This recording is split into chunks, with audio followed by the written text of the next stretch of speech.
So this word diksha is defined in Hari Bhakti Vilas. Divyam jnanam yato dadyat kuryat papasya sankshayam. Tasmad diksheti sa prokta deshikais tapako vide. 2.9 Hari Bhakti Vilas. That religious undertaking which bestows divya gyan, or transcendental knowledge, and destroys pap, sin, papa bij, the seed of sin, and avidya, ignorance to the root, is called diksha, by learned authorities in the absolute truth.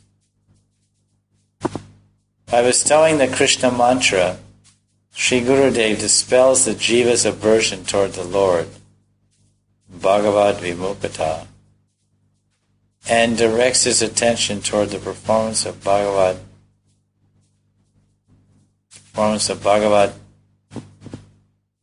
Bhajan.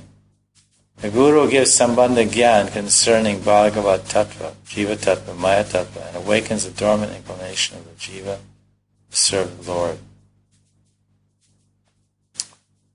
Bhakti Sandarbha Jiva Goswami says, Divya Gyan, which means spiritual knowledge, is transcendental knowledge it's contained within a mantra which reveals the form and identity of the Supreme Lord, as well as the knowledge of the sadhaka jiva's particular relationship with